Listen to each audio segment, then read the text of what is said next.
we have the good Nigerians and we have the bad Nigerians. Or let me say the good, in quotes, Nigerians. In every 12, there is a Judas. And this happens everywhere. Even among children, you may have like 7 children, and you just notice that all of them have different behavior. But there will just be this one that his behavior is extremely different from others, the black sheep. So we have this everywhere. So I think the black sheep among Nigerians in the UAE actually also involve themselves in some not so good attitude or behavior acts. So having issues, I heard of cultism. Cultism. That was, I think that was 2022 or Cult, early having 20, cult. yes, or early 2023. I read about it online. The behavior of the bad eggs among the Nigerians in the UAE, which is affecting everybody. Yeah. And that is why, as human beings, as Nigerians in the UAE, before you do anything, at this point, don't forget about yourself. Remember others. You may not be affected, even if you are the one who did the evil. It may not really affect you. But remember other innocent people going about their businesses genuinely, that your own evil doing or wrongdoing will actually backfire on.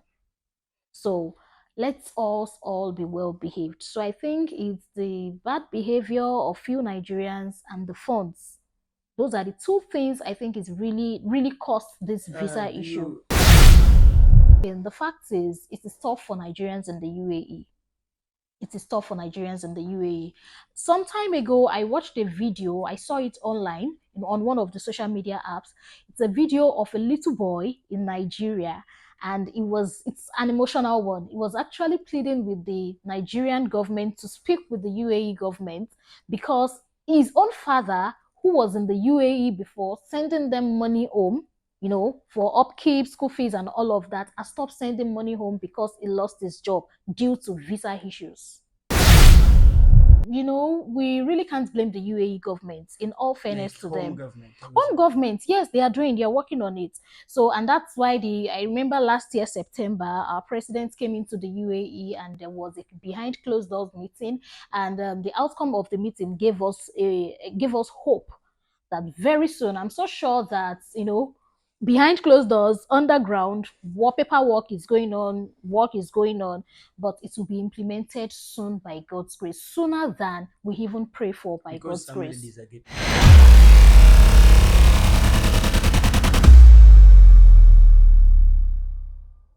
Because I'll be You are the taking, host. yeah, I'll be taking. Hello everyone, this is Hamid from Dubai, Eye Uganda, and today we have a sister from Nigeria. She'll be sharing her, she'll be telling you her names and we continue, right? Yes. Okay, before we go on, she'll have to tell us how it has been for her, how she's passed through this situation of a Nigerian visa, Nigerian working in Dubai, and how she's managed to be what she is right now. It's never easy according to the tough situations and the laws put on Nigerians. Maybe she has a solution she would share with you guys, right? Yes, I Can you do. please introduce yourself? All right. Thank you so much for the opportunity to be on your show today. Hello, everyone at home. My name is Kehinde Ojedele. At Business Aproko. People call me Business Aproko. That is my Instagram handle. And it's my pleasure coming here on the show to tell you a story about my Dubai story and also how it's been affecting Nigerians, the visa policies and all. Okay. To start with, I would like to say that no two people have the same story. It's very Yeah. rare. We have situations where what is affecting me is also affecting you. But the fact is, if you bring together a group of 10 persons, all of them cannot have the same story. Yeah. Different strokes for different folks.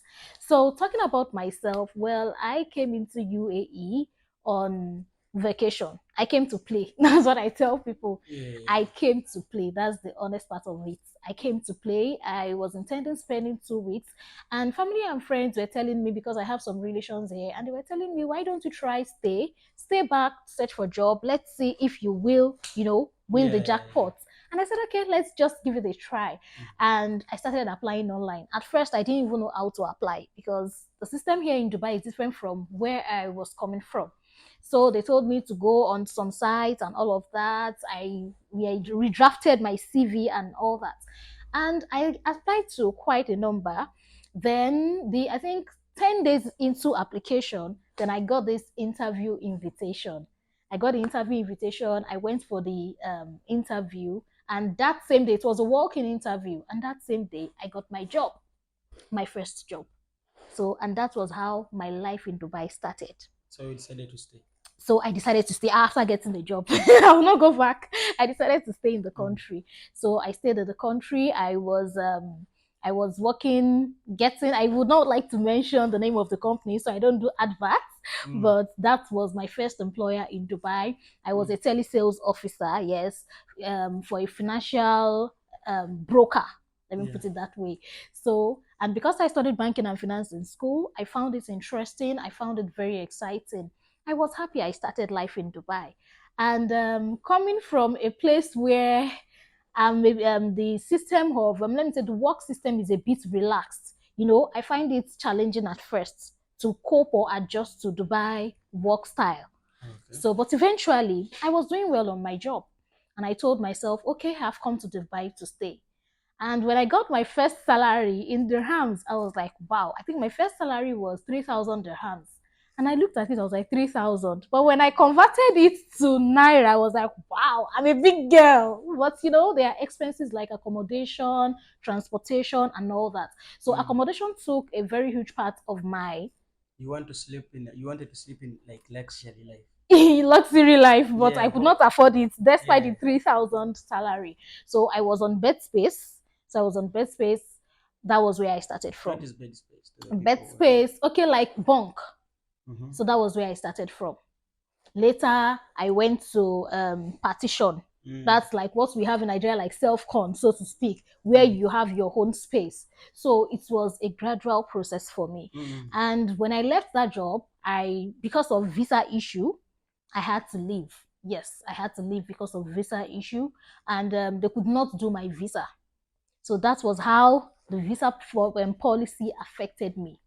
So they could not do my visa, and because they could not do my visa, I had to leave. And when I left, now the next thing is who will accept me? And I continued. I did spousal visa. I remember vividly. I tried spousal visa. Sorry, freelance visa. I tried freelance visa. I did freelance visa. And when I did the freelance visa, the reason I did freelance visa is because I know it will allow me be my own boss. I may decide to take up freelance jobs, remote jobs, and all of that. So I did freelance visa. I was on freelance visa, and with NOC, I was able to get some jobs, and I continued with my life in Dubai. So I experienced flexibility on the job. I experienced peace of mind on the job. I do till now. I do what I want to do. Talking about job, I'm not tied to any employer. I may work for you today and tomorrow I work for another company. That is the benefit of freelance visa. Not because I actually wanted to be trying different jobs, but because of the visa policy. Employment visa was not going for new issue of employment visa was not going through for Nigerians. So what could I have done? Okay, the one that was going through then was freelance visa. So I took up that. Is your government trying to do something about it? Yes, hopefully, because you know, we really can't blame the UAE government. In all fairness to them, home government, yes, they are working on it.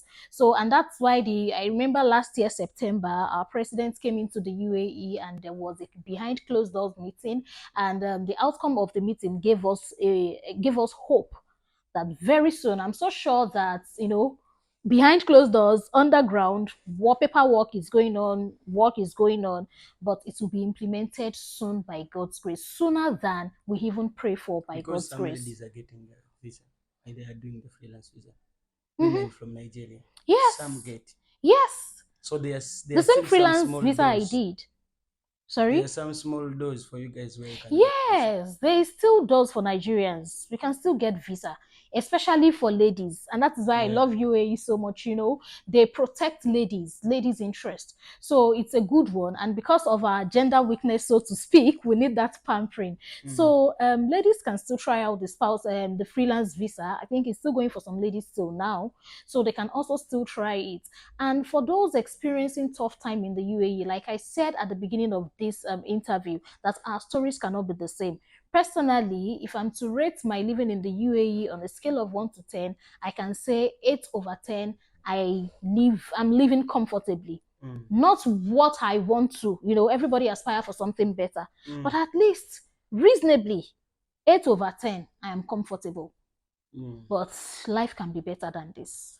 That's the honest truth. Life can be better than this. There is no how the country's visa policy will not affect you, except you've been in the UAE for years before So now and what? you have How your have you visa managed renewed. to be surviving? So for me, I've been surviving because I have never fallen victim of being not being paid my salary. Mm-hmm.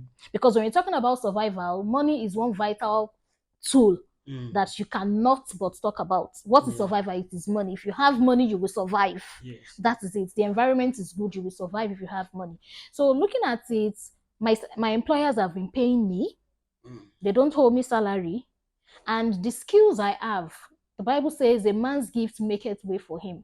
And that is why I would also like to encourage Nigerians out there. I know it is tough, but try and develop yourself personally, personal development, groom yourself, have some skills. This will go to our friends also Ugandans. All you have to Yeah. do is uh you have to try also to improve yourself. You have to do the Yes. skills. This Yes. good. There is a saying in our country Okay. that bwe bagamba ow'omugagga Mm-hmm. waba bulira omugagga omwavu owulira that when they are like they are advising the poor, Okay. the rich. They're Okay. advising the rich, the poor is to be listening. Hmm. You know, And get some wisdom. because you have to pick wisdom there. Hmm. That is how it is said. So those people there also Ugandans, please make sure you get skills. Try to advance yourself. Try to have that skill in hand. That Yes. anytime you can survive. You can't Yes. be knowing everything, but you can have a skill. Yes, because I can tell you the 8 over 10 I'm even talking about, my skills also help me. Because if I don't have something I'm offering this company, they will not be paying the salary. Yeah. Okay. So to get the Okay. money in UAE, What do you do? okay, I'm into marketing communications. I'm a content writer. I Mm. write for brands. I write blogs. I write newsletters. I do a bit of SEO. I do telesales. So these are skills that you need that, okay, Yeah, will for a help lady that you. is perfect. Yes, that is perfect. It's not disturbing you. Even if you still have a 9 to 6 job, this is an extra skill you can, develop yourself in. And on weekends or your off days, you can write for companies, get your money. And with that, you may not even have to touch your salary if you are really getting the contracts very well. So money will help you survive in the UAE. And to get the money, you have to offer value. And that is why skill is very important. Personal development, groom yourself, build yourself. It's hard, it's tough, but I've come to realize in the UAE, no one is coming to save you. And that is a lifetime reality. That's a life reality. In any country, wherever you find yourself, no one will come to save you. So let us stop the self pity. Let us stop the complaints. Let us see how we can fix things, even though we know this is a national problem for Nigerians. But very soon, I trust UAE government, I trust Nigerian government, and above all, I trust God that we will soon be fine. But before then, let's see how we can help ourselves get the skills. Okay. Yes, beautiful followers, beautiful lovers. Let's come back in part two.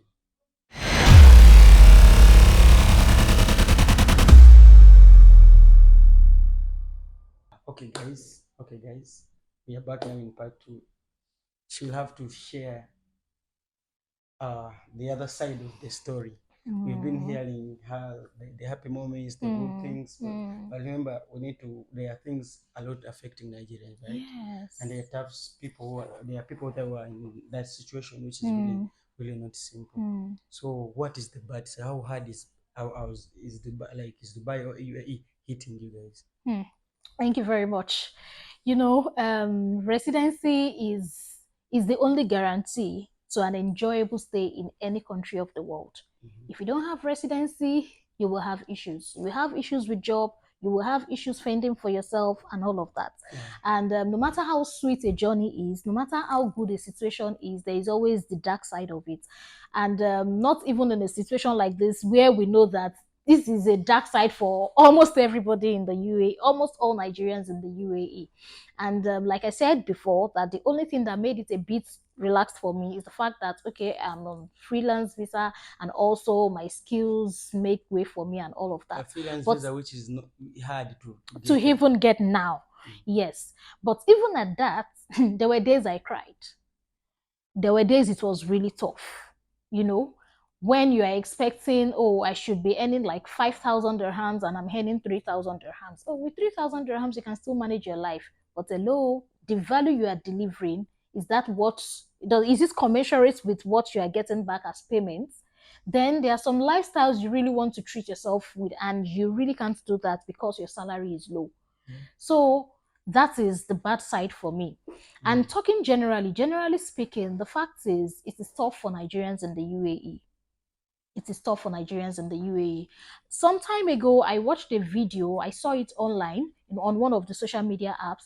It's a video of a little boy in Nigeria, and it's an emotional one. It was actually pleading with the Nigerian government to speak with the UAE government because his own father, who was in the UAE before, sending them money home, for upkeep, school fees, and all of that, has stopped sending money home because he lost his job due to visa issues. It took a lot of. I was just thinking while I was seeing the video that before this boy could come out, of course, under the supervision of the mother, to do a video, make a video like this, it must have gotten to the peak of it. I think the boy is like 5 or 7 years old rather. So it's really tough.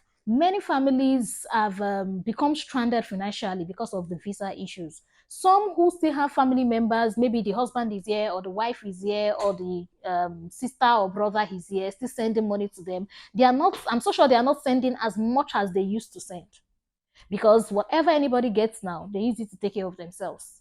So it's affecting not only the Nigerians staying in the UAE, but this effect is also taking a toll on their family members back home. They are not able to, we are not able to do as much as we've been doing before or we would love to do. Yeah. Many parents, maybe they left Nigeria with the hope of, oh, I'll be bringing in my child after a year, after a few months, and they lost their job. For such parents, how will he or she bring in the child? Who will fend for the child here also? So all of that is really affecting. So from the visa policy, it's extending to affecting the finance. Finance is affecting the standard of living of the UAE, Nigerian UAE residents, and also their family members at Were home. you in UAE before this visa started getting issues? Yes, slightly before. Okay. Like, do you recall any instance that led to that situation? Well, I can speculate some. Can you speculate some? Okay. Number one, I want to believe because of the repatriated fund that's the airline fund between the Nigerian government, the UAE funds. I think airline funds with the Nigerian government and Nigerian government have not released to the UAE, which is actually a very major one, to be sincere. It's actually a very major one. You can't be having my money and I will still allow your citizens come in all fairness to the It UAE is a government. loan? Not alone, not alone. From air ticket, I guess. I don't really have details because I'm not in the aviation industry. So But from what we read they online, gave you money. I didn't give us money. There is a way where you are. I really don't understand it. I don't want to talk like an amateur because I'm actually an amateur in this. I'm not a professional in. I know But nothing there is that about thing. aviation, It is not in the but news. it's in the news. Yes, it's online. It's in the news. But to the best of my own knowledge, so I think what really happened is there is a particular day. I think when you buy tickets, I don't understand how they do it, but Emirates Airlines funds are locked up in Nigeria's um, aviation treasury. To the best of my knowledge, I stand to be corrected What if is I'm wrong. locked? Locked up, like it's in the hands of the Nigerian government. We've The, not released the fund to the UAE, the which is not phone. funds, FUND, the money. Oh, the fund. Yes, the funds. Oh, So that is the so issue. Nigeria has money for Emirates. They have not Yes, released it back. exactly. They just keep it. Was it alone? It's not alone. It's not alone. It's supposed to be in Nigerians. It will drop in Nigerian government, and then they will now release back to them. To the Oh. best of my knowledge, I think the way it is when you book for tickets or something, or another country airline stays in your country or Mm. is boarding from your country or transports people to your country, Mm. the money of maybe the passengers fare, I don't know. I Mm. really don't understand. That's the Okay, truth. I another think thing help us is out there. the thing is there someone who can help us But we just because know that Nigeria is owing Emirates. It is not loan.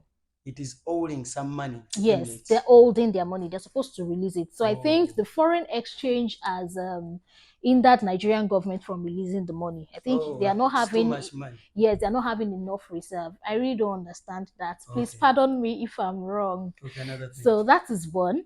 Then another thing is, in every 12 there is always a Judas. Mm. So we have the good Nigerians and we have the bad Nigerians. Or let me say the good, in quotes, Nigerians. In every 12, there is a Judas. And this happens everywhere. Even among children, you may have like 7 children, and you just notice that all of them have different behavior. But there will just be this one that his behavior is extremely different from others, the Mm. black sheep. Mm. So we have this everywhere. So I think the black sheep among Nigerians in the UAE Mm. actually also involve themselves in some not so good attitude or behavior acts. Mm. Mhm. So having issues, I heard of cultism, Cool. cultism. Mm-hmm. That was, I think that was 2022 or Cult, early having 20, cults. yes, yes, or early 2023. I read about it online. Like I said, these are speculations. So I'm not too sure about them because I didn't go to any police station to make confirmation. Mm-hmm. But from what we read online, what we heard, hearsays and all of that. So I can say number one, the funds that Nigerian government is holding. Number two, the behavior of the bad eggs among the Nigerians in the UAE, which is Mm. affecting everybody. Yeah, And that true. is why, as human beings, as Nigerians in the UAE, before you do anything, at this point, don't forget about yourself. Remember others. You may not be affected, even if you are the one who did the evil. It may not really affect you. But remember other innocent people going about their businesses genuinely, that your own evil doing or wrongdoing will actually backfire on. So let's us all be well behaved. So I think it's the bad behavior of few Nigerians and the funds. Those are the two things I think is really, really caused this visa Do issue. you people usually say that people you guys are short tempered, you know? Like people from the West are short tempered. Hello. What can you say about that? Like you guys Well, already we get a misunderstandings and we'll just fly up like, panga comes out. excuse me. They get panga. Why is it like Well, I once had a car lift driver who told me the same thing the day he met me. mm, The first time I rode in his car, as he dropped me at the office, he said, "Oh, the man is from Uganda." He mm, said, "Oh, you're Nigerian." I said, "Yes, I am." He said, "Wow, but you are so pleasant." I said, "Yes, but don't try me." He said, "Don't try you." I said, "Yes, I will not take nonsense." He just mm, laughed. He said, "Yes, they said it. That is how Nigerians are. You don't take nonsense. You are short tempered. We're not hot tempered. Just that, we don't take, we don't like to be cheated. We don't mm, like to be cheated. We have no chill for. I don't want to use the word nonsense. Just please permit me to use the word mm. nonsense. Like, you can't cheat a Nigerian. Yeah, I No, know very we are well. smart. We are intelligent. We are outspoken. Then I think our being outspoken lands us in problem at times. Maybe that's what gave this wrong That high voice, perception. that big voice. Yes, a friend of mine was telling me that it can never date a Nigerian. I said, you people are just too loud. I just laughed. I said, me, am I loud? He said, you two, you are very loud. And I laughed. So we are not bad people, to be very sincere with you. If you are very close to a Nigerian, I can bet two things that you will gain from the Nigerian. Mm-hmm. Number one, Mm. should I say it? Say, tell them. Okay. The Mm. first thing is Nigerians are lively. No dull moments when you are with a Nigerian. And that is why, despite the fact that we have it, as in we are not, there is fire under our feet in the UAE. We are Always still living. boiling. Oh, yes, we are still living our lives. Isn't that mysterious? Despite all the issues Nigerians in the UAE are facing, we will still set ring lights. We will do video. We will get on TikTok. You will still see us flexing on social media. You know, You we guys are have money. resilient. We are Yes. strong. We are strong. We are lively. We are interesting people. Hardworking. Yes, that so interesting, entertaining. That one is one thing you will get by being close to a Nigerian. Another thing is we are very hardworking. So you will get that hardworking vibe. You will get that how do I put it now? No grief for anybody vibe. No grief for anybody is a new slang in Nigeria now, meaning don't allow slothfulness, don't allow negativity, you know, just to like boost you. Resilience. That's the reason, that's the rationale behind no grief for anybody. Resilience, we are resilient. So even if you are the slothful one, you are the feeble one, we know how to gear you up to work. We are hardworking. So you will enjoy that positive vibe when you are very close to a Nigerian. So we are good people. We are interesting. And we know how to enjoy life. How have you managed to be in Dubai without dating? Well, you know, let me say, everybody has plan for their lives. God, over to God, you know, God above all. But the fact is, we all know what we want at each point of our lives. Yes. Some people came into Dubai, no offense, they came into Dubai with the intention that, okay, I will get a job, I will start a family. Beautiful plan.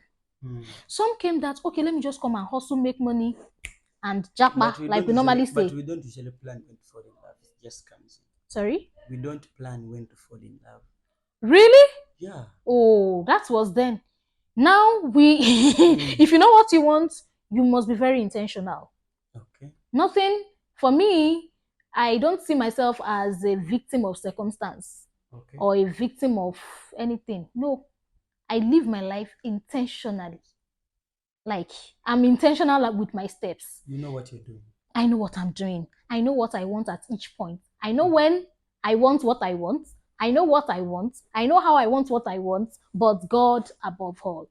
And we have many Nigerians who got here, did not plan falling in love or getting married, but as God would have it, they are now beautiful couple. I can tell like 3 couples I know like that. 3 set of couples, and they're enjoying themselves. They are settled. One even had a baby recently. They are settled. The 3 couples, they are settled. So things happen, you know, time and chance and all of that. But it also needs your permission to happen. Fine, we know there are some things that happen in life that does not need our permission, like death, sickness, God forbid them. But when it comes to dating, I think it's something you go for intentionally. Even if you don't, or you did not know, or you never knew you'll be meeting that your heart rub. But the point you decide to date this person, I think there is a consciousness that I really want to go into this. So that was why I said it's something you are intentional about. It does not just happen. Meeting the person may just happen. But dating, going on a date with the person has to be intentional. So I am surviving not dating in Dubai or in the UAE because of my choice. I decided not to. Because you have more big intention, like more big stuff to handle than falling in love. No, falling in love itself is also important. But let's make money first. I think that's what you're trying to say. Yes, money first before love. I choose money over love. Yes. That's understandable. Yes. So when I get myself, when I'm where I want to be, then we'll have time for that. What would you like to tell fellow Africans in general? Yes, fellow Africans, because we are one. Whether you are Nigerian, you are Uganda, if anything wrong happens, they will say Africans in the UAE. That's one thing I tell people. It is amongst us, we know, okay, you are Ugandan, you are Kenyan, you are Cameroonian. But if anything happens, as far as UAE is concerned, Africans are one. And that is why I would like to encourage, advise, suggest to, you know, whatever English you want to use, just so let you know, my Africans brothers and sisters, that the journey is rough.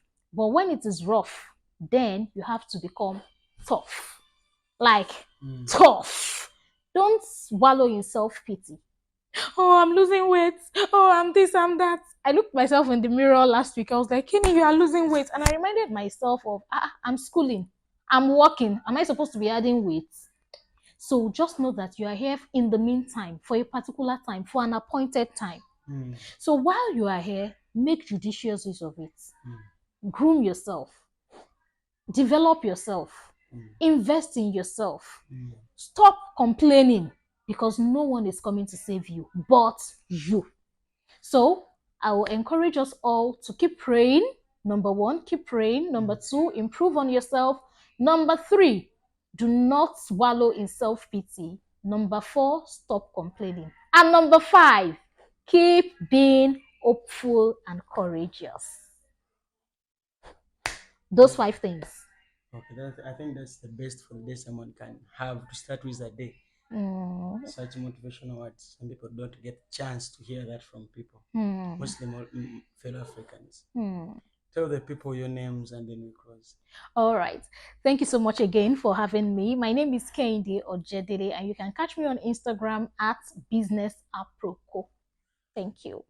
And Thank don't you. forget, Mm-hmm. if you permit me, I'm into marketing communications. Mm-hmm. So if you have a business, you're in the UAE, you have a business, you don't know how to communicate to your target audience. It's not just about, releasing words. It's Mm. about saying what you need to say, how to say what to say, when to say what to say, and to whom to say what to say. So that is what I handle. I'm a content marketer. So you can reach out to me via my Instagram page at Business Aproko. And thank you so much for the free adverts because I'm not paying him for this.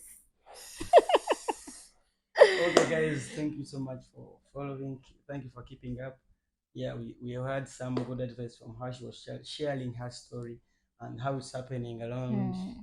Dubai or UAE with her fellow Hmm. Nigerians. Nigerians. So, guys, thank you. Thank you so much. All right. Thank you so much. Bye bye.